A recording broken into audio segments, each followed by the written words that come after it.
Evangelho, segunda-feira da 30ª semana do Tempo Comum. Hoje, memória obrigatória de Santo Antônio de Santana Galvão. O Senhor esteja convosco, Ele está no meio de nós. Proclamação do Evangelho de Jesus Cristo, segundo São Lucas. Glória a vós, Senhor. Naquele tempo, Jesus estava ensinando numa sinagoga em dia de sábado. Havia aí uma mulher que fazia 18 anos e estava com um espírito que a tornava doente. Era encurvada e incapaz de se endireitar. Vendo-a, Jesus chamou-a e lhe disse: Mulher, estás livre da tua doença. Jesus colocou as mãos sobre ela e imediatamente a mulher se endireitou e começou a louvar a Deus. O chefe da sinagoga ficou furioso porque Jesus tinha feito uma cura em dia de sábado. E tomando a palavra, começou a dizer à multidão: Existem 6 dias para o trabalho. Vinde então nesses dias para serdes curados, mas não em dia de sábado. O Senhor lhe respondeu: Hipócritas, cada um de vós não solta do curral o boi ou o jumento para dar-lhe de beber, mesmo que seja dia de sábado. Esta filha de Abraão, que Satanás amarrou durante 18 anos, não havia de ser libertada dessa prisão em dia de sábado. Esta resposta envergonhou todos os inimigos de Jesus, e a multidão inteira se alegrava com as maravilhas que ele fazia. Palavra da salvação. Glória a vós, Senhor. Segunda-feira da 30ª semana do Tempo Comum. Hoje, memória obrigatória de Santo Antônio de Santana Galvão. Em nome do Pai, do Filho e do Espírito Santo. Amém. Queridos irmãos e irmãs, a Santa Liturgia nos leva novamente para o Evangelho de São Lucas. Voltamos para junto de São Lucas. E assim damos prosseguimento ao 13º capítulo, a nossa meditação ao 13º capítulo. E olha que maravilha! Hoje recebemos esse dom a mais, essa graça a mais, que o Senhor, que nos oferece tantas graças, nos deu um presente no dia de hoje. Celebrarmos a memória de Santo Antônio de Santana Galvão, Frei Galvão, como popularmente é conhecido. Essa memória é uma memória própria do Brasil. Então celebramos segundo a normativa da nossa Conferência Episcopal, em honra aos nossos santos. E Santo Antônio de Santana Galvão nasceu em Guaratinguetá, no ano de 1739, de uma família de muitas posses. Descendia dos primeiros povoadores da capitania e corria em suas veias o sangue dos bandeirantes. Essa é uma pequena biografia que o padre está lendo, né? Foi ele próprio chamado o Bandeirante de Cristo, por levar o estandarte de Cristo por todas as partes por onde peregrinou. Porque tinha na alma a grandeza, o arrojo e a fortaleza de um verdadeiro bandeirante, de desbravar para levar o anúncio de Cristo a todas as partes, um desbravador pelo Evangelho. Olha que interessante, como o Senhor vai formando a nossa história, né? Como Ele vai compondo a nossa história aos poucos e vai conduzindo as nossas decisões de maneira que, como já falamos em outros momentos, o desdobrar de uma vocação possa ir acontecendo, né? O Senhor não fala tudo de uma vez, Ele vai nos conduzindo de par em par, de um momento a outro, e quando chega naquele momento de maturidade, Ele então revela algo a mais e assim vai nos conduzindo, de maneira que possamos percorrer na nossa vocação uma via de autêntica e verdadeira santidade. Frei Galvão renunciou a uma brilhante situação no mundo, pois sua família estimava que ele pudesse continuar seus estudos e ocupar uma função relevante como jurista. E ingressou na ordem franciscana e fundou em 1774, junto com Madre Helena Maria do Espírito Santo, o mosteiro concepcionista de Nossa Senhora da Luz, na cidade de São Paulo. Muito conhecido de todos, especialmente aqueles que moram ou têm frequência na cidade de São Paulo. Não somente formou e conduziu nas vias da espiritualidade franciscana e concepcionistas religiosas desse mosteiro, mas também o edificou materialmente. Olha que interessante. ao longo de quase 50 anos de esforços contínuos e incansáveis. Foi ele o arquiteto, o engenheiro, o mestre de obras e muitas vezes o operário da sua edificação, que somente se tornou possível porque ele incansavelmente pedia ao povo fiel esmolas para a magnífica construção dessa casa de oração, dessa casa que iria santificar por suas preces a cidade de São Paulo e o nosso inteiro país. Como é importante termos isso presente conosco, meus irmãos. Todas as obras e empreendimentos que a Igreja realiza em favor do povo de Deus é fruto da entrega de nós, da nossa entrega como cristãos. As nossas igrejas são mantidas através da doação de cada um dos fiéis. Tudo aquilo que foi sendo construído ao longo do tempo foi dom dos nossos irmãos, que investiram tirando das próprias necessidades a fim de que a nossa geração, ou seja, gerações vindouras, até chegar à nossa geração, pudéssemos recolher os frutos daquele investimento.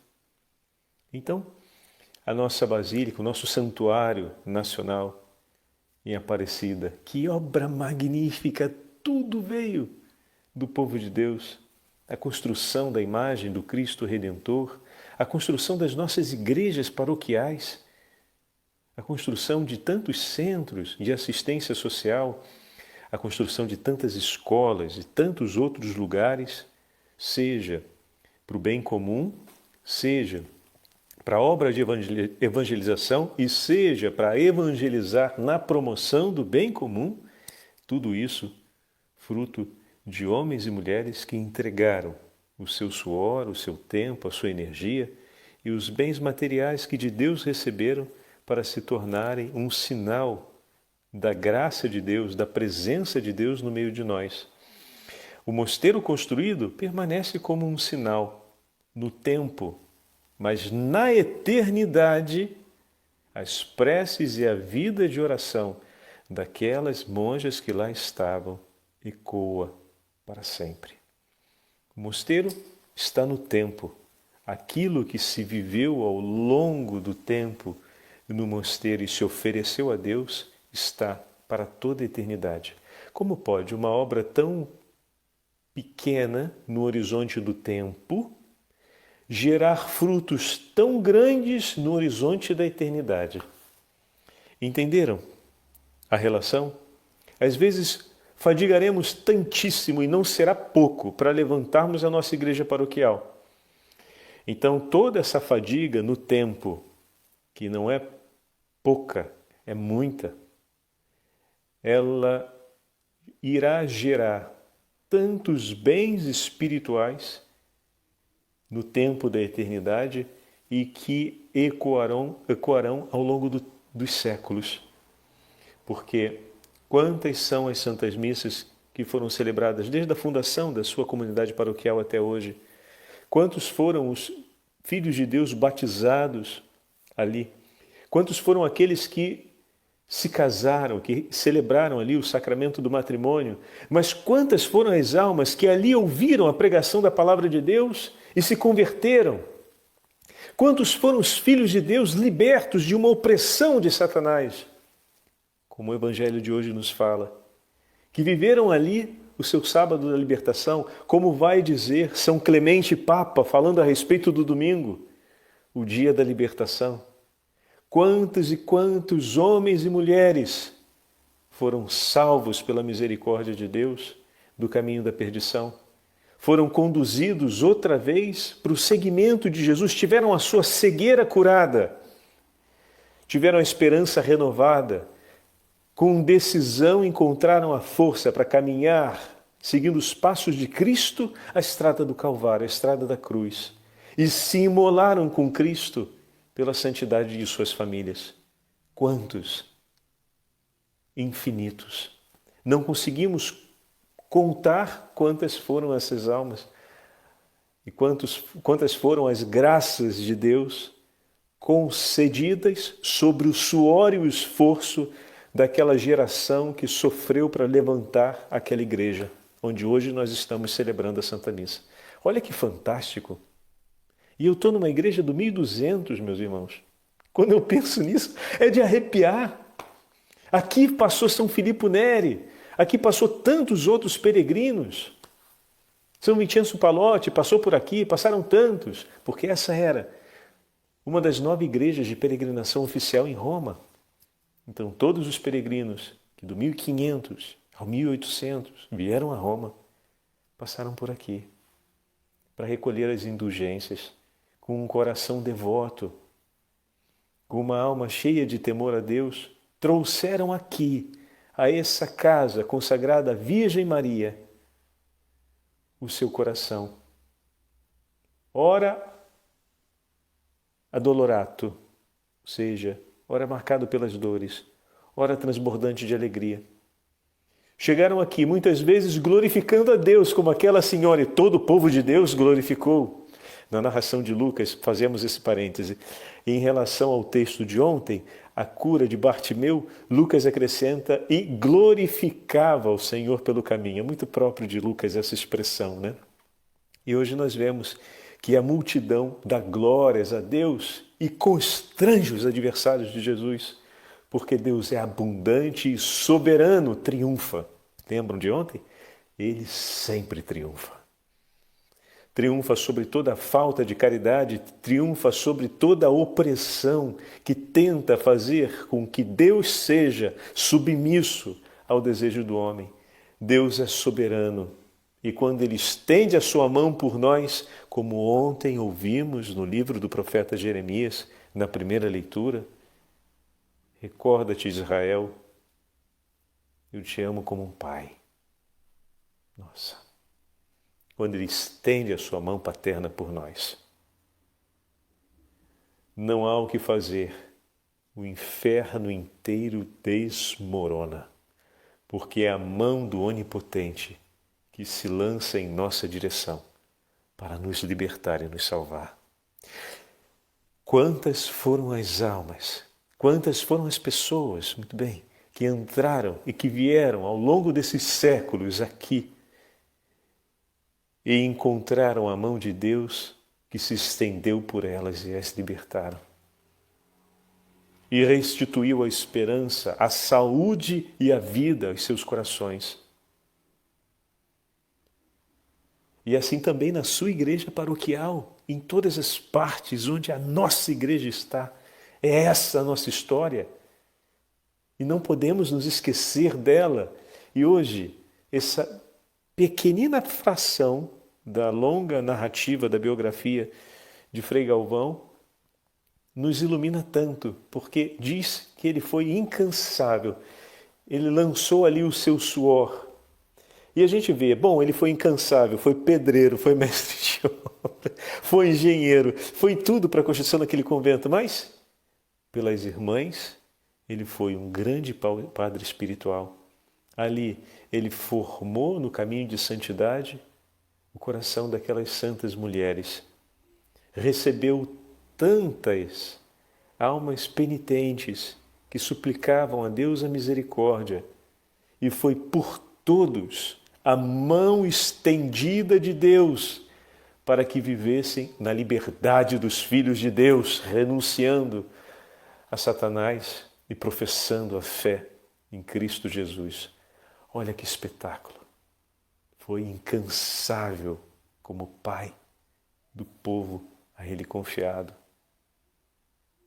Que maravilha, meus irmãos, vermos esse testemunho de Frei Galvão nos encontrar, vir ao nosso encontro exatamente no dia em que fazemos a memória, no dia em que a liturgia, melhor dizendo, nos entrega essa cura realizada por Jesus da mulher que está encurvada.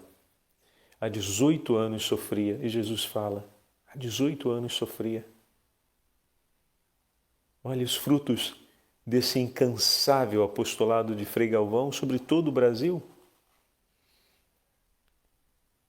Se nós nos entregarmos ao Senhor como ontem vimos no testemunho de Bartimeu e seguirmos passo a passo nosso Senhor, também, por amor a Ele e pela ação do Espírito Santo, nos transformaremos em incansáveis apóstolos de Cristo.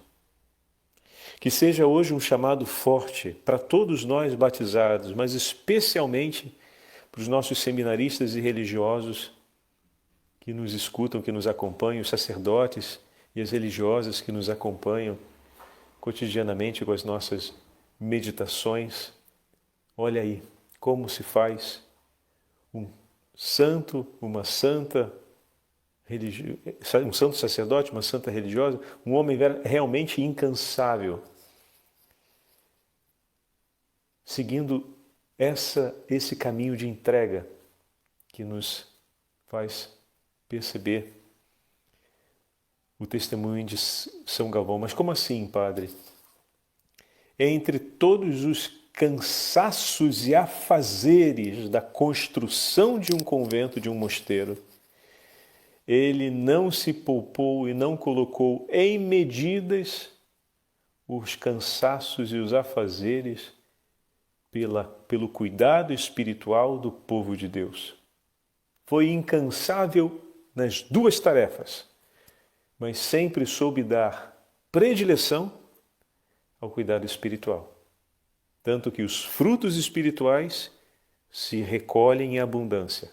Aqueles diretos, realizados pela sua entrega pessoal, e aqueles que são os frutos do seu martírio, do seu sacrifício, da sua doação de vida, que foram tantas vocações naquela vida, naquele mosteiro, e foram tantas almas que se tornaram devotas a Deus e que rezaram pela conversão de tantos homens, se tornando luminares, lâmpadas acesas em nosso Brasil.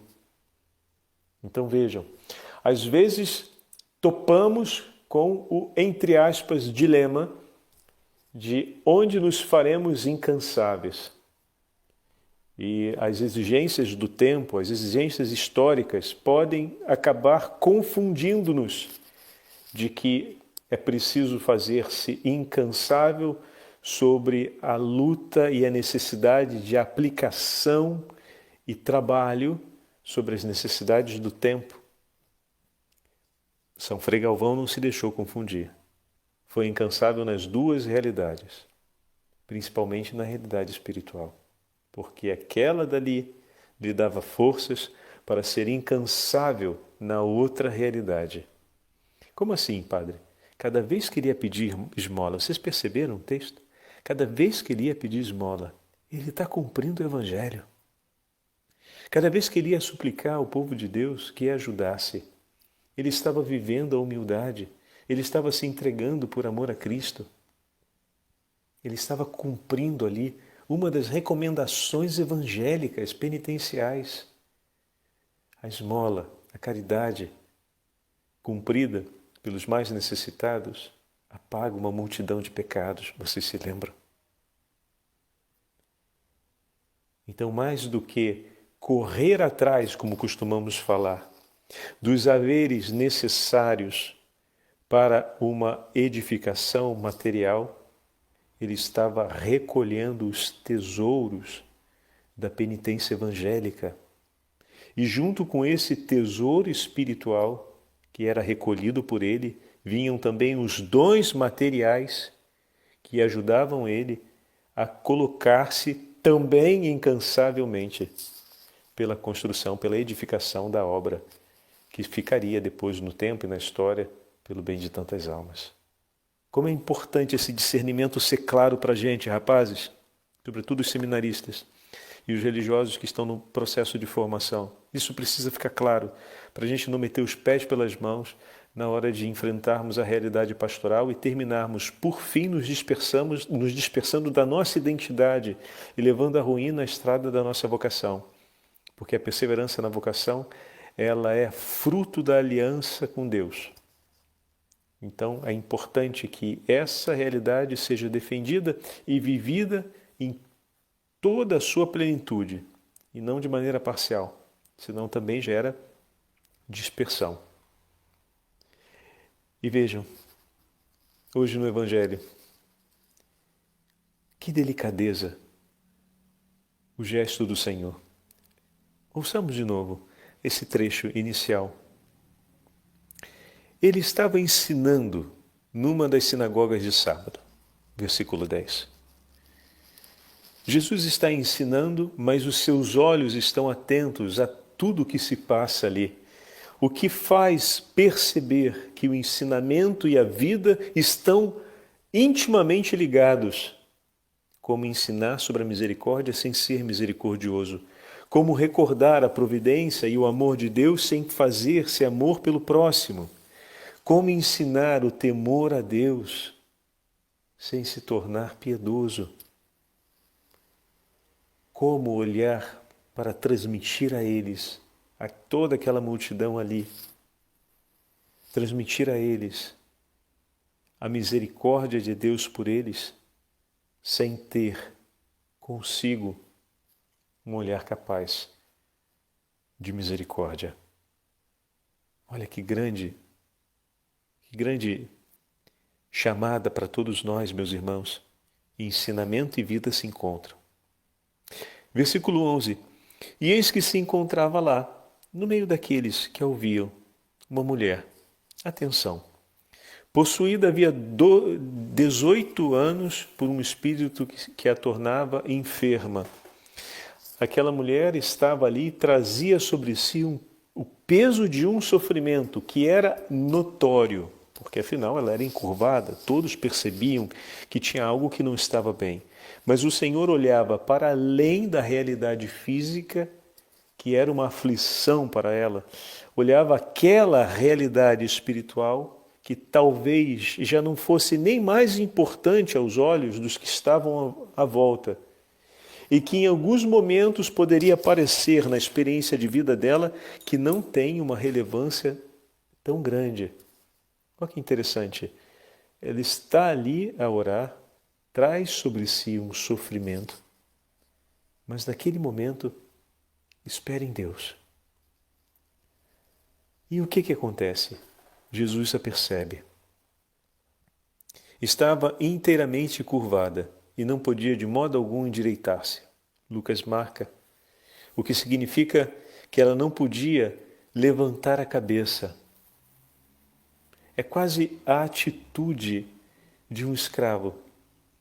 Está no lugar consagrado a Deus, ouvindo as coisas de Deus, e não pode ficar direita, em pé.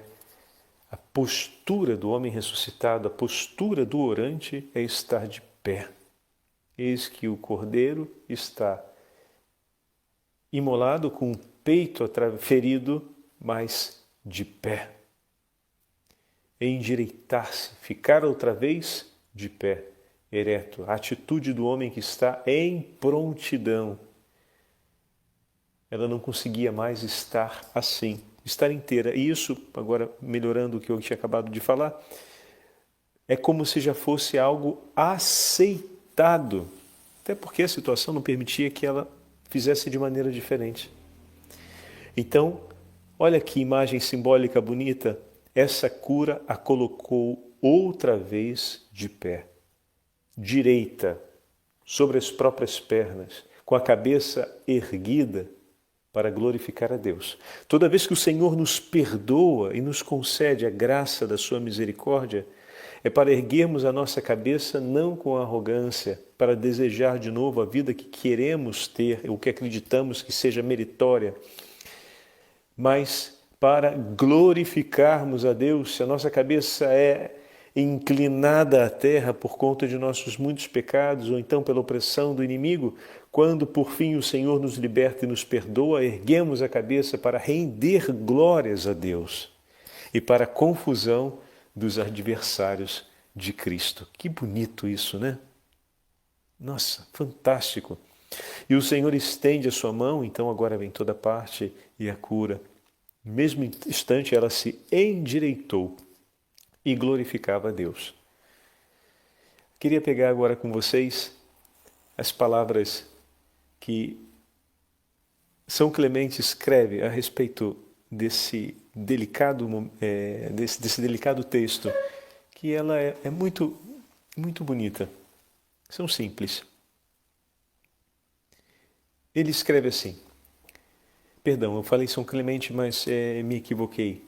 porque eu estava olhando a liturgia das horas e o texto de São Clemente, da carta aos Coríntios, fala sobre a beleza da criação e fala sobre o amor com o qual Deus fez todas as coisas e as criou para nos entregar, de maneira que nós pudéssemos sempre dar glórias a Ele por tudo que nos concede. E eis a sua misericórdia, o grande dom que o Senhor nos oferece. Se tudo já era dom que nos leva a glorificar a Ele, imagina a sua misericórdia por nós, diante do nosso pecado. Isso deveria nos levar a uma glória ainda maior, né? Então daí vem a alegria do cristão de cantar diariamente as misericórdias de Deus. Mas o texto que fala sobre o evangelho de hoje não é exatamente esse de São Clemente, mas é atribuído a Eusébio de Alexandria. Diz assim: a semana contém, evidentemente, 7 dias. Deus deu-nos 6 para trabalhar e nos deu um dia para orar, repousar e nos libertarmos dos nossos pecados.